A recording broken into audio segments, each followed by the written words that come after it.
Good morning, everybody. It is 7 o'clock. You are very welcome to join us on The Breakfast Show here on Sky News. An exclusive report this morning on alleged ammunition for Russia's war in Ukraine. A security source tells us about the ships from Iran carrying bullets and shells to Russia.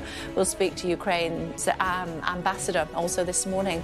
The UN Refugee Agency says it's profoundly concerned about the government's new laws to crack down on small boats migration. We'll be joined by the Home Secretary, Suella Braverman, and her Labour shadow, Yvette Cooper. It's Wednesday, the 8th of March. Sky News learns Iran has secretly supplied large quantities of ammunition to Russia for the war in Ukraine. We track the ships accused of replenishing Moscow's stocks. And the PM insists that the new laws to stop migrants crossing the channel are tough but fair. But the UN Refugee Agency claims it's effectively a ban on asylum. A warning of severe disruption this morning with more snow and ice expected as the UK is hit by an Arctic blast. Hope of a rail strike breakthrough. The RMT union suspends industrial action against Network Rail after a new pay offer. The NHS approves a new weight loss injection which can help people reduce their weight by 10%. The legacy of the Lionesses. On International Women's Day, the government makes good on promises made to the Euro 22 winners for equal access to school sports.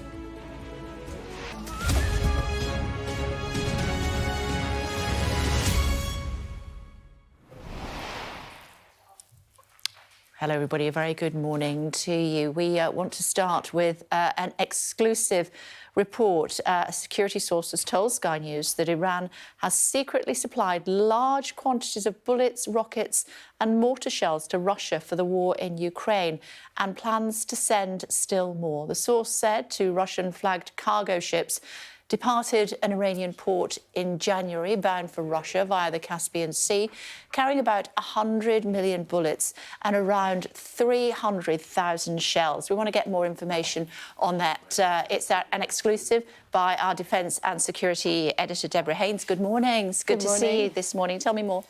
Yeah, so this source told me about these alleged shipments by Iran to Russia, that Russia paid for these ammunition rounds in cash, that it comprised a whole range of different types of bullets, different sizes for pistols and assault rifles, machine guns, to mortars, grenade launchers, rocket launchers, the full panoply.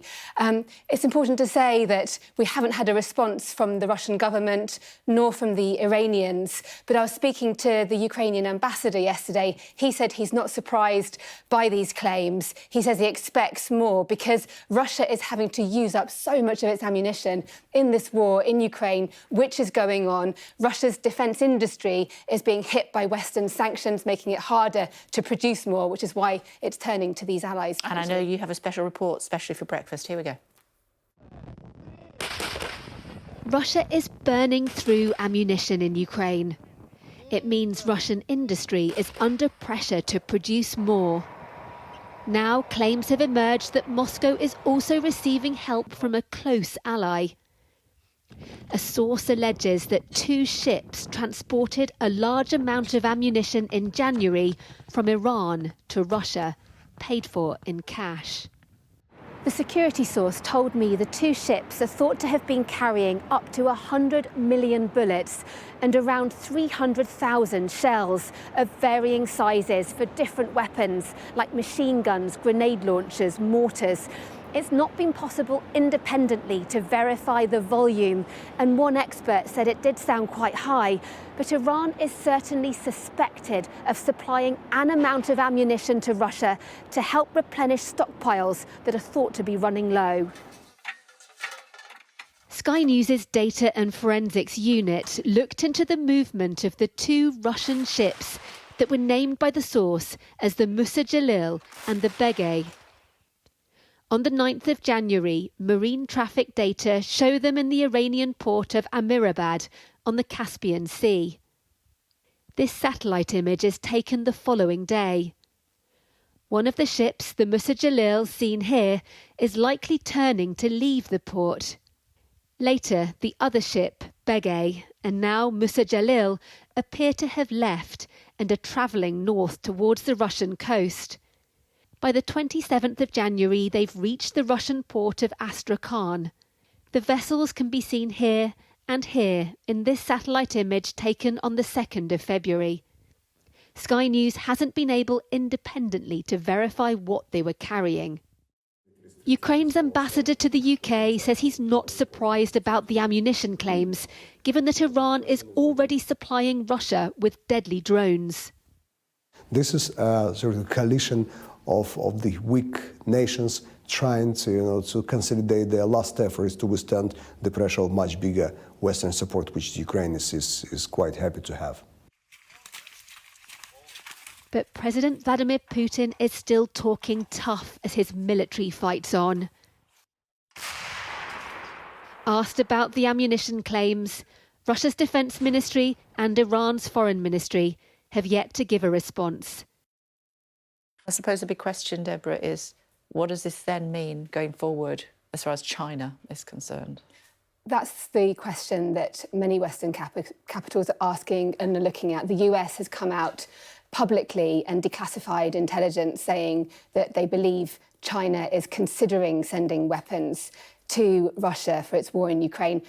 There's been no confirmation that that's happened. Beijing has denied these claims. But I was talking to officials about this in recent days, and they see this as this would be potentially game-changing should it happen, given that sustaining the war effort is so key. The Western allies are having to struggle and scramble to keep replenishing the Ukrainian stocks. The same is true for Russia. At the moment, the stocks are running low, but if China steps in with its huge military arsenal, that could be decisive potentially, and it's why people are trying to stop that from happening. OK, we've got the Ukrainian ambassador on the programme later on this morning. For now, thanks very much indeed. Thank you. Well, the Kremlin is this morning questioning a report that US intelligence believe a pro-Ukraine group was behind the attack on the Nord Stream gas pipelines. You remember back in September, the undersea explosions 7 months into the Ukraine war ruptured pipelines running from Russia and Germany. The New York Times says US officials believe the pro-Ukraine group acted without the involvement of Ukraine's government. A Kremlin spokesperson says America can't assume anything without proper investigation. And as I said, at 9:30 we'll be joined by Ukraine's ambassador to the UK, Vadim Prystaiko. In other news, the Prime Minister will face MPs for the first time today after setting out plans for a new law to try to tackle small boat crossings in the Channel. The new legislation has been widely criticised both at home and indeed overseas, with the UN Refugee Agency saying it's profoundly concerned. Let's take a look at the illegal, as it's described, migration bill in a bit more detail. It would legislate a legal duty for the Home Secretary to remove anyone entering the UK illegally. The bill allows the detention of illegal arrivals without judicial review for 28 days or until they can be removed. In 2021, the UK had just over 2,500 detention places. That's at current levels of migration, less than 20% of the capacity needed. Migrants won't be able to use modern slavery laws to stop their removal. Any challenges will only be heard after they have left the UK. The Home Secretary told MPs she would not yet address the full legal complexities of the bill. An annual cap on the number of refugees being accepted by the UK will be decided by MPs in Westminster. Migrants arriving by illegal routes risk a permanent ban on settlement, citizenship and re-entry to the UK. Well, Shaman is standing by for us in Dover this morning. So we chatted yesterday morning. We have a clearer idea of what the government is planning this morning, don't we? Good morning to you. Yes, we have a much clearer idea of what the government is planning, but not much detail on how it will be implemented. However, the government says that this tough new law is needed to clamp down on those using the small boats crossing. So this is, of course, because there's been a huge increase in the amount of people that use this way of accessing the country. It's gone from around 300 in 2018 to 45,000 as of last year, and this is why the government says they are introducing this. They say they've tried everything else and it hasn't worked. However, the opposition, the Labour Party, have actually blamed the government. They've accused the government of trying to blame others over the illegal immigration issue, saying that it's actually the government that have allowed the criminal gangs to take hold of the channel and the border. And the UN, they've also backed up this concern as well. They've said that they are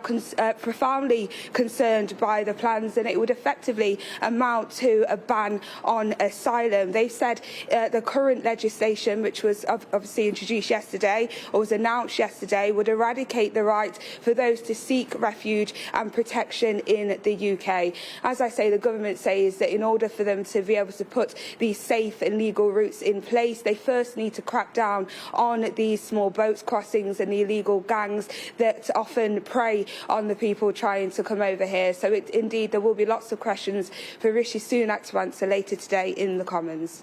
OK, for now, thank you. And in just a few moments' time, joined by the woman of the moment, the Home Secretary, Suella Braverman. That coming up at 7:20. Before that, we want to hear from you this morning. Labour says the government is breaking the law in order to stop people seeking asylum here in the UK. What do you think? You can tweet me directly if you would like to, at Kay Burley. So basically, Labour says that the government is breaking the law in order to get this through Parliament. What do you think? Do you think that the government should be in a position to be able to stretch the law to its boundaries in order to make sure that migrants cannot come to the UK, and if they do, they will be sent back straight away? Or do you feel that we should have more compassion as a nation? Your thoughts, love to hear from you at Kay Burley, and we will share your thoughts with the world a little bit later on. An Arctic blast is intensifying, bringing sleet and snow across England and Wales and snow and hail showers to Scotland. A number of national severe warnings for snow and ice have been issued, and the Met Office says northern rural communities are likely to be cut off over the next day or two. Our weather presenter, Kirsty McCabe, is joining us now from snowy Surrey. It certainly is. Good morning, Kirsty. Good morning, Kay. Yes, we've not had much snow in Surrey this winter, but we've got some right now. And across many parts of southern England, parts of Wales, southern Ireland as well, waking up to quite an awkward wintry mix of rain, sleet and snow. So near the coast, it's pretty much rain. Head inland and head to higher elevation, then you're going to see snow. And that's the problem in this country, of course, is that we really have such a fine boundary between whether we get rain or snow as temperatures hover around that freezing point. So for some, it's not looking great this morning. Although it's quite pretty to look at the snow, it does cause lots of problems on the roads, the rails, and for some schools shutting as well across northern Scotland. There are a few areas that have had issues with snow already this week, but this slushy mix of ice and snow on the roads could make some quite tricky travelling conditions this morning. It will melt through the day, of course, as temperatures rise, but freeze again tonight. So there's a myriad of weather warnings out there. Throughout the next few days, we'll continue to see quite frequent snow and hail showers affecting northern Scotland, but elsewhere it's a bit more interesting. Today we've got this mix of rain, sleet and snow across southern parts of the UK and Ireland. That's moving its way eastwards by around lunchtime, and then another pulse comes in from the west for this afternoon and this evening, and then more rain, sleet and snow moving northwards through Thursday. So we'll all see some wintry weather through the next few days. OK, lovely, thank you. Looking at those pictures from Scotland, I'm sure that's where they filmed one of the Bond movies. I'm sure it is. People in Scotland watching this morning, correct me if I'm wrong. Be good to hear from you, as always. Meantime, the RMT union has suspended all industrial action at Network Rail following a new pay offer. Industrial action was due to take place next Thursday, but the walkout has been called off, although strikes by workers at 14 train operators are still scheduled to go ahead. Sky News understands talks are ongoing between unions and the Health Secretary and will continue today. Nurses and other health professionals had been striking over pay and working conditions. The sister of one of the Cardiff car crash victims says she was disappointed with the police response to the incident, saying detectives should have acted straight away when they were reported missing over the weekend.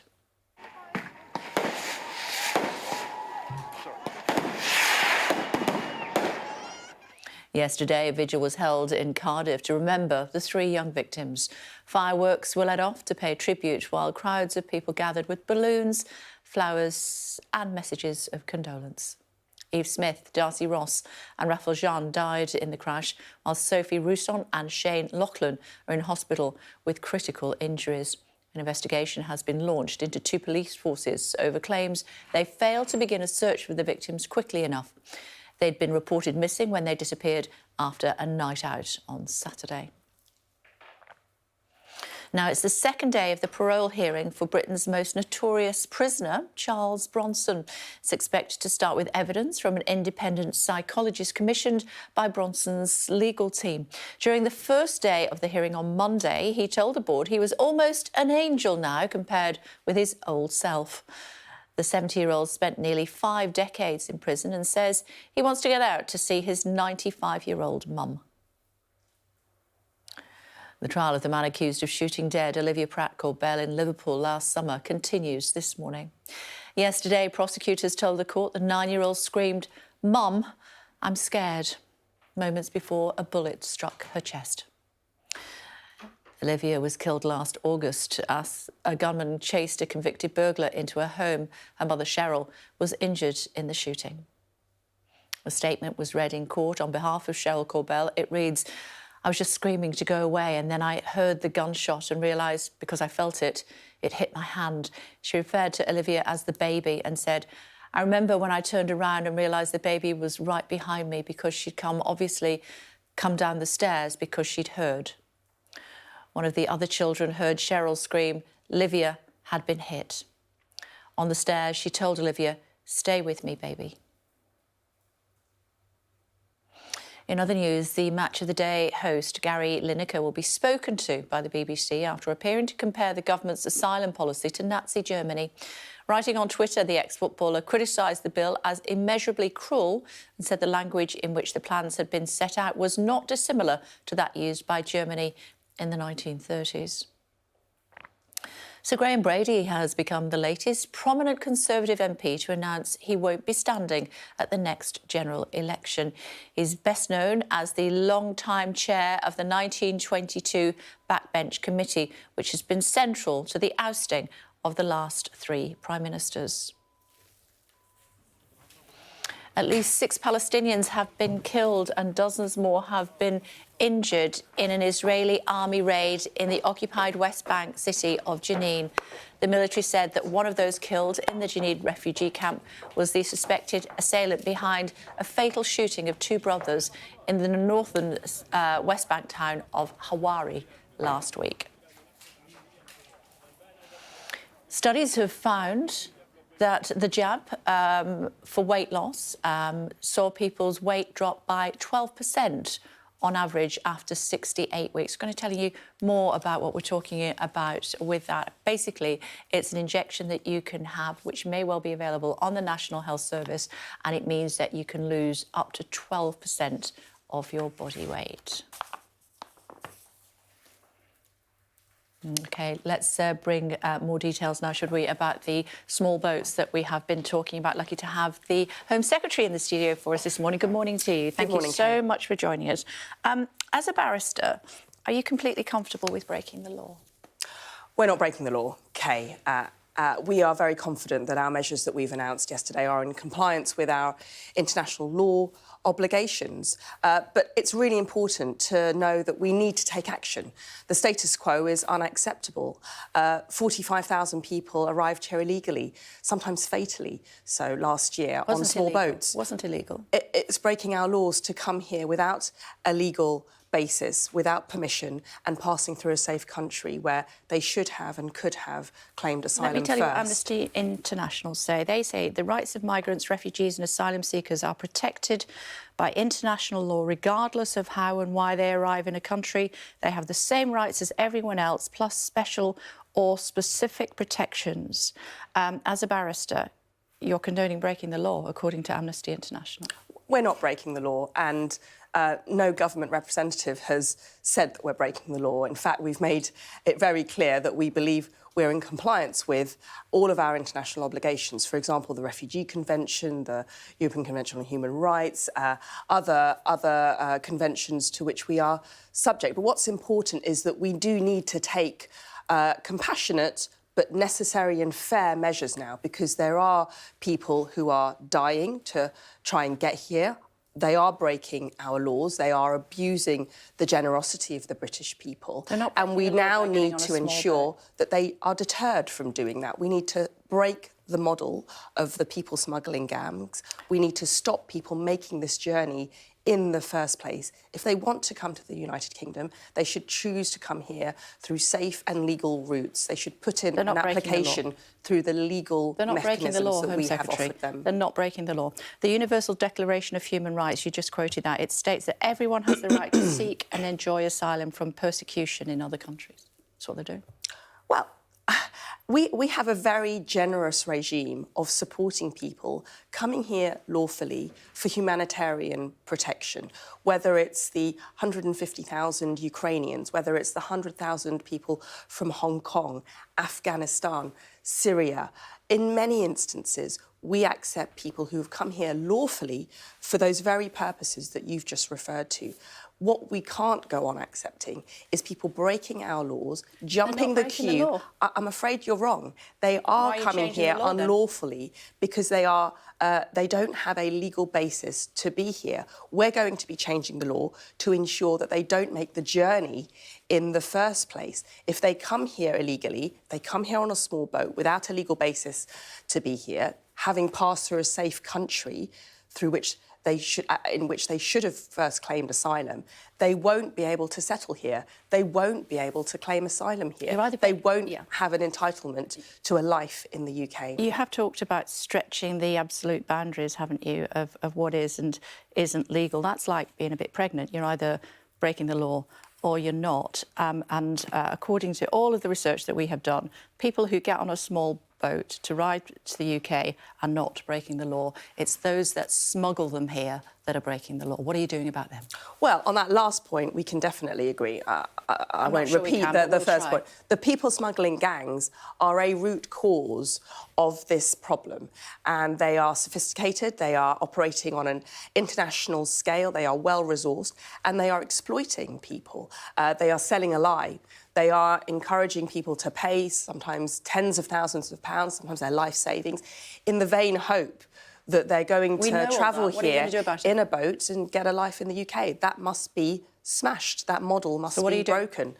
Well, we are doing extensive work with the National Crime Agency to smash these gangs, and that's why I'm very pleased that we've had hundreds of arrests and convictions. We've had several gangs which have been shut down. I went out with the National Crime Agency a few months ago where they were actually able to arrest very early in the morning a people smuggler who had been part of these gangs. People came across on the boats last year, so it's not very effective, isn't it? Is it? And we spoke to a smuggler here on Sky News, as you know, who said that 3/4 of the smugglers are based here in the UK. Well, you're absolutely right that it's not acceptable that these gangs proliferate and continue to operate in the way that they do. That's why we're also working with the French to intercept the departures, to share intelligence, to prevent the successful operation by these criminal enterprises. Not that effective at the moment, but let's see. We've only had That's why we need to take these measures. Yeah. When will the new detention centres be open for business? Well, we already have a detention estate. When will they be open for business? We are rolling out new detention spaces to support the detention pressures. I'm not going to give precise dates because we will have, we've got logistical challenges that we're always overcoming. But very, very soon we'll be expanding our detention capacity to meet the need brought about by our measures. When will the first failed asylum seekers be deported? Again, I can't give you precise dates, I'm afraid. We have lots of processes which are in train. The processing of these people?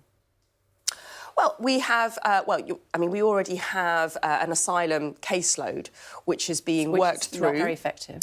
Well, we're doubling the number of caseworkers to over 2,000, by over 2,000, to process the asylum decisions which are waiting within the Home Office. 160,000 people, there's a backlog of 160,000 people, and yet you still think that you can process people within 28 days? Well, that is exactly why we've got to introduce the measures, and some of our measures will put strict time limits on the time within which people can make their legal claims. And we will be employing more staff. Are you going to employ? We are employing more staff already. We're doubling the number of asylum caseworkers already to bear down on our asylum backlog, and we're making good progress in that respect. We're increasing our productivity, we're streamlining our process. It's absolutely vital that we bear down on that 100,000 cases that are waiting for a decision.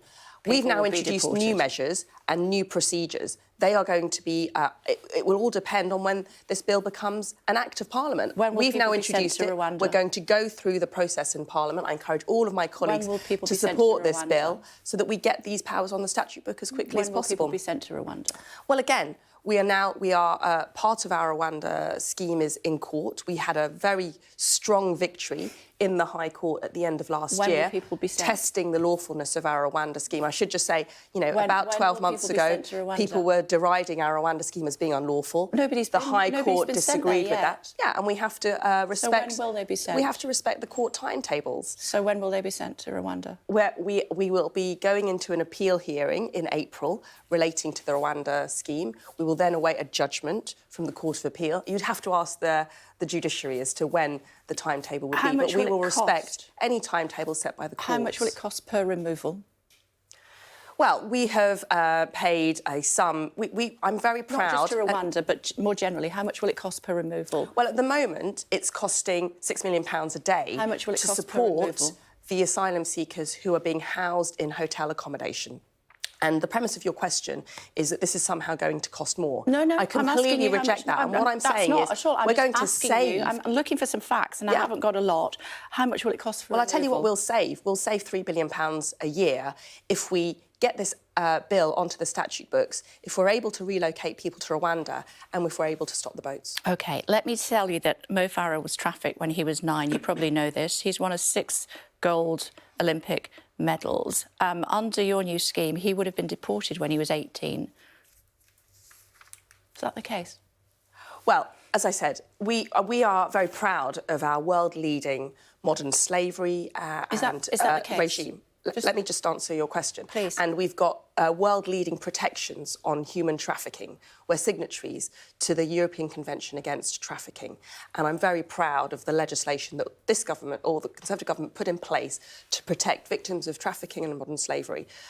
Those arrangements are in place, and people who are genuine victims of trafficking or modern slavery can claim protection in the UK. Many thousands of them do. What we don't want is the illegitimate I'm going to have to let you go. I know I'm out of time, slavery. but do you acknowledge that Mo Farah, a 9-year-old Mo Farah, would have been booted out of the country when he was 18? No, I don't acknowledge that. I think we have very lawful routes for people who are genuine victims of trafficking or modern slavery, and for them to access protection. I'm very proud of that tradition and that culture and that provision in this country. Long may that continue. What we've got to stop is the abuse of our generosity. OK, and just to underline, you're not sure at this stage when the first person will be told that or be taken out of the country under your new laws? Our new laws are going to make sure that we'll have the power to detain and remove people.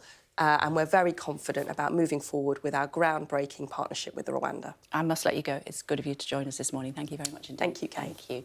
Quick look at what the papers are saying in just a moment, but I do want to tell you that Mark Voyager, a former advisor to the Commanding General of US Army Europe, about our exclusive report on Iran allegedly supplying ammunition to Russia, will be joining us. We'll also be speaking to a woman who was misdiagnosed with endometriosis for over a decade as scientists launch a clinical trial for a potential new treatment.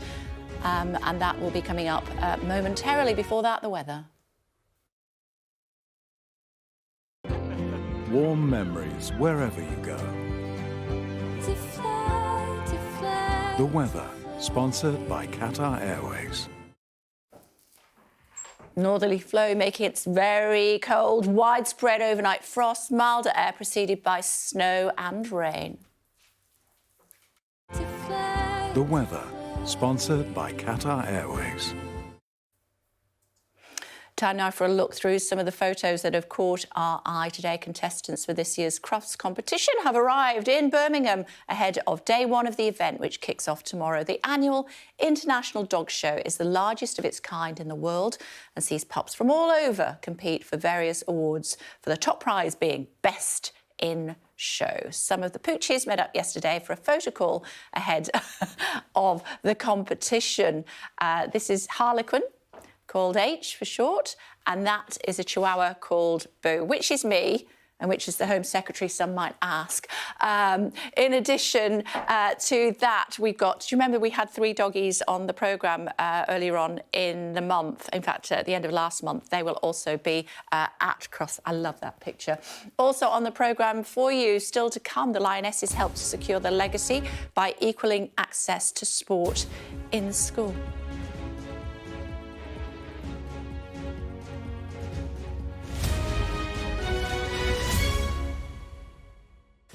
Now then, let's tell you more about the Lionesses. Talked about them before the break. They've helped to secure their legacy by equalling access to sport in school.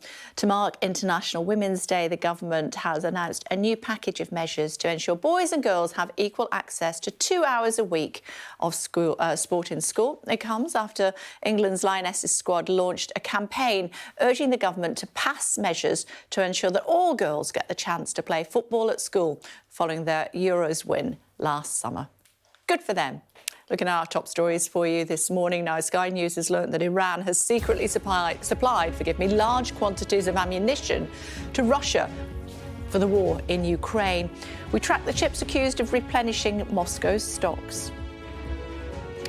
The Prime Minister says he's up for the fight against critics of new legislation to stop migrant crossings, as the UN Refugee Agency calls it a clear breach of international law. We just had the Home Secretary on the programme and she disagrees. The weather is pretty bad as well, as you can see. Tamara is joining us this morning. Oh, actually, should we hear what the Suella Braverman had to say, first of all, Tamara, and then we will come back to you. I asked her whether she's comfortable that she's not breaking the law with new government plans to tackle illegal migration, as she put it. We're not breaking the law, and no government representative has said that we're breaking the law. In fact, we've made it very clear that we believe we're in compliance with all of our international obligations. For example, the Refugee Convention, the European Convention on Human Rights, other conventions to which we are subject. But what's important is that we do need to take compassionate but necessary and fair measures now, because there are people who are dying to try and get here. They are breaking our laws. They are abusing the generosity of the British people. As I said, Tamara's here. The UN and Amnesty International disagree. They say that she is breaking the law. And indeed, few people in government wouldn't concede that there are going to be big legal and practical obstacles to bringing in this bill. In fact, just looking at the bill that the Home Secretary introduced to Parliament yesterday, it says on the front page of it that she's unable to say that this is compatible with the European Convention on Human Rights. Normally, the government would say which bits of international law is affected by the laws they're passing. She says she's unable to say that because then the government aren't 100% sure whether it is compatible with international law. But she's very full on this very morning. much so. And the Prime Minister yesterday, when asked, said that effectively that the government would try very hard to defend it in court. I wonder if that will make some MPs and peers in the House of Lords, where this is likely to be held up, a bit jittery about it, the fact that the government has not made sure this is 100% compatible with international law. They clearly are prepared to go and fight it out in the courts. Another big question is, of course, how this is going to work on the ground, because the suggestion is that people who come via the channel will within 28 days be sent back to either Rwanda, if they can get that up and running, or their own country or another safe country. There are thousands of people coming every day, and currently there isn't the detention capacity, as you also asked the Home Secretary about, and also the suggestion that only children under 18 and the most vulnerable people will be able to stay may not be something that is going to work legally, because, of course, you pointed out the case of Mo Farah, and the Home Secretary said he would have protection under our trafficking and modern slavery laws, levels, when actually the Prime Minister said yesterday he hoped to stop people claiming under those. Indeed so. The questions, I suppose, that we wanted to know the answer to would have included how much is it going to cost? When are the first people going to go? When will they be going to Rwanda? And we didn't seem to get any answers to any of those. Few answers on any of those. Conservative MPs have been asking those kind of questions as well. I don't think there's much doubt this is going to proceed through the Commons. They're having a first vote on it next Monday. The government are hoping to get it passed, they tell me, by the summer. But I think there's going to be a lot of legal obstacles in the way, and this is going to end up being fought out in court as to whether this can actually go ahead. Get it through the House of Commons. Can you get it through the courts? Let's see. Meantime, Sky News has been told that Iran has supplied large quantities of ammunition and military equipment to Russia for its war in Ukraine. A security source says 2 Russian flagships left an Iranian port in January with cargo that included 100 million bullets and 300,000 shells. Let's get some more reaction on that. Should be joining us is Mark Borgia, former special advisor for Russia and Eurasian affairs to the Commanding General of US Army Europe. Thank you so much for joining us on the programme this morning. It's good to see you. What do you make of the news that Iran is sending munitions to Russia? Well, good morning, Kay. Thank you for having me. Always a pleasure. What has transpired, what has been revealed recently, clearly demonstrates that both Iran and Russia have entered a sort of a de facto alliance, and I would call it an unholy league of undemocratic regimes that are quite similar in their international actions, also in the way they operate in their regions and the way they treat their people. And at the diplomatic level, they are effectively considered regimes, especially by the West. Regionally, their neighbors are very resentful and afraid. And ultimately, domestically, they feel insecure. Technical issues. I'm so sorry, Mr. Voyager. We're not really able to catch a lot of what you're saying at the moment. We're going to re-establish communication with you and come back to you very shortly indeed. My apologies for that. Meantime, in other news, the number of people using illegal cannabis to self-medicate has increased by almost 30% since 2019, according to new research. It was legalised for medical purposes 5 years ago, but people living in the UK continue to use the illegal cannabis to gain access to the drug, the market that is. Alice spoke to one medicinal cannabis user and sent this report. The dried leaf is put into the top here, shut like that, switch it on, and when it comes to temperature, then I simply am ready to inhale from here. For over 3 decades, Chris Cowan took cannabis illegally to manage his depression and PTSD. I mean, really it's potluck with the type of cannabis that you get when you're buying illicit cannabis. You don't know the quality or the strength of it, so there would be times where I would take the illicit cannabis and it would actually exacerbate my symptoms. Chris is now one of the 32,000 people in the UK who take medical cannabis. For a prescription, patients have to receive a medical diagnosis and show evidence that they've tried other treatments. The difference is huge. It's still the same plant, but it's very, very different to the illicit cannabis that you get. The first thing that I noticed is that it alleviates my symptoms right away. It doesn't get me high, it doesn't intoxicate me. In fact, it does the opposite. Research commissioned by Sapphire Medical Clinics, who specialise in cannabis treatments, suggests a quarter of the public are unaware that medical cannabis can be prescribed. 1.8 million people are treating themselves for a medically diagnosed condition with cannabis on the illicit market. I think that's just the figure itself is something that took us by surprise when we saw it. GPs can't prescribe medical cannabis. They need to make a referral. But some are unconvinced that it can treat such wide-ranging conditions. It appears to work for those with intractable epilepsy, and it also appears to work for certain conditions in multiple sclerosis. But cannabis is now being proposed for a whole host of other conditions, from pain to anxiety to depression. So the main problem is that we need to get a research base. While medical cannabis may continue to be controversial, for patients like Chris, it's life-changing. Alice Porter, Sky News. Check this out, video emerging of a passenger on a United Airlines flight threatening to kill every man on this plane before attacking a flight attendant. What's all that about? The man tried to stab a flight attendant with a broken metal spoon on a flight from Los Angeles to Boston. Before that, he attempted to open the plane's emergency door. The 33-year-old was arrested when the plane landed in Boston. United Airlines said no one was injured in the incident. I want to tell you about a new study now which has found 1 in 10 women with endometriosis suffer in silence. March is dedicated to endometriosis awareness, a condition where tissue, similar to the lining of the womb, grows in places it shouldn't, causing excruciating pain and, in some cases, infertility. Scientists are now launching a clinical trial that, if successful, could provide the first new treatment for the condition in 40 years. Let's get more about this, should we? Former model and founder of the Endometriosis Foundation, Carla Cressy, is with us. Hi, Carla. It's great to see you. Thanks for joining us. Tell me about endometriosis. So it is probably one of the most under-recognised, most misunderstood, underdiagnosed conditions. And as you said, it affects 1 in 10, often in silence. I was diagnosed when I was 25.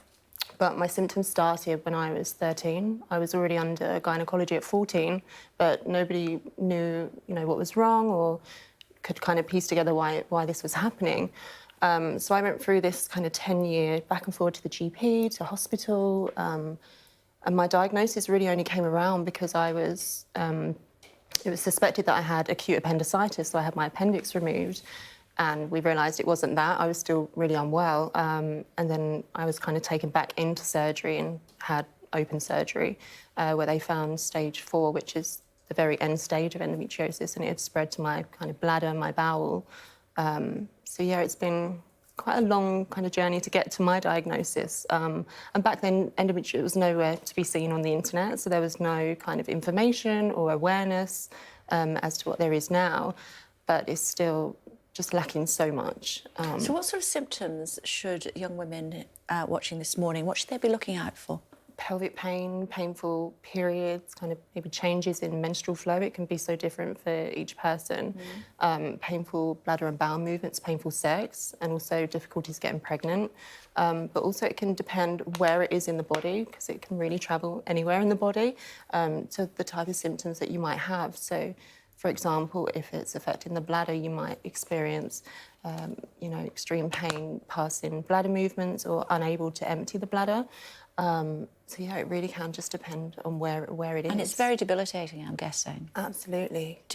When you went to the GP, they didn't know what was going on for a long time? They didn't know. So if other women go to the GP, what do they need to say in order to try to think this might be endometriosis and you need to test for this? Well, keeping a record of symptoms can be really helpful, just having something on paper, and also reaching out to community support groups and kind of speaking to others going through it as well, because we are all so different, and chances are you will come across somebody else who's going through it very similar to you, and just writing down questions, asking questions, referring to the NICE guidelines, which I believe are in review at the moment, and, just going on that referral pathway and just making sure that... How common is it? 1 in 10. But personally, I think it's a lot more because so many people find it so difficult to get diagnosed. So, I mean, I wouldn't be surprised if it was at least 1 in 6, 1 in 7. That's a lot of women, isn't it? And it could affect your fertility? Yes. So for me, I was diagnosed with stage 4, but it had progressed to frozen pelvis disease. But I also had ovarian endometriosis as well. So I would have these quite large ovarian cysts, which is where the endometriosis grows in the ovaries, and my ovarian function was incredibly low. I was kind of going into this natural menopause at 27, and my fallopian tubes, I think one was detached, and they were just pulled and just in ruins, basically. So I had my infertility diagnosis at 27. Goodness. And when you look back at that time, what do you think? I mean, we just saw some pictures of you there, obviously in a hospital gown. It was a difficult time. Yeah, I just wish, if I had seen just a poster in a doctor's surgery or, a list of these symptoms. I mean, when I was Googling my symptoms all those years ago, they were kind of linking to cervical cancer, the irregular periods, pelvic pain, pain during sex. And I remember I was going to my GP and I said, this isn't right. I have all these symptoms, but because of my age, I was just repeatedly denied smear tests. So, you know, it can cause a lot of stress if you're not aware of endometriosis, which is why I'm incredibly grateful to work with such a big brand like Holland & Barrett, who kind of put my story out on their digital screens with their women's wellness brand Parlour, to just bring that to the high street. Because if I'd seen that, I mean, you would have said, absolutely, oh, that's me, that's me. yeah. And there are new drugs trials, not that you know, that's particularly your area of expertise, but what you can talk to us about is the impact that it has on young women when they don't know what's happening to their bodies, and other people don't seem to know either. We've got better? Not particularly. I mean, I think I see it every day because, you know, through social media and things, I follow a lot of people around endometriosis, but there's still a lot of people that haven't heard of it or, you know, don't know the symptoms. I'll go for lunch with a group of women who I may have never met before, and a lot of them, well, what is that? You know, and it's difficult. I mean, I remember just 2 or 3 years ago, I was going to the hospital with these endometriosis flare-ups, which were so debilitating, I was having to go to hospital, and I'd come across different doctors who would say, I'm sorry, I don't really know much about this. Goodness. Well, hopefully these new drug trials will help in the path to discovering more about endometriosis so other young women don't have to go through what you did. It's great to talk to you. Thank you for talking to us this morning. Much appreciated. Thank you. Apparently it's going to snow today. Quick look at the weather. Warm memories wherever you go. The weather, sponsored by Qatar Airways. Northerly flow making it very cold with widespread overnight frost. Milder air preceded by snow and rain will spread from the south later this week. Looking out the window, it's snowing a little tiny bit here in London. The weather, sponsored by Qatar Airways. Check this out. These guys, these little guys, are not just bumbling around. Scientists have discovered that bees can learn to solve puzzles by watching more experienced peers. These bees trained to open a puzzle box containing sugar, who then pass this knowledge on to the rest of their colony. They must mean that they are the bees' knees. Or the bee's nest. I think bee's knees is better. What do you think? Before the break, we were talking to the Home Secretary, Suella Braverman. She told me about the government's new legislation to tackle small boats migration. We're not breaking the law, and no government representative has said that we're breaking the law. In fact, we've made it very clear that we believe we're in compliance with all of our international obligations. For example, the Refugee Convention, the European Convention on Human Rights, other conventions to which we are subject. But what's important is that we do need to take compassionate but necessary and fair measures now, because there are people who are dying to try and get here. They are breaking our laws. They are abusing the generosity of the British people. What she couldn't do is tell me when people will be deported, whether they will be deported to Rwanda, when that will happen, and detention centres in the meantime, when will they be built or reopened? Couldn't tell me that either. Stay tuned.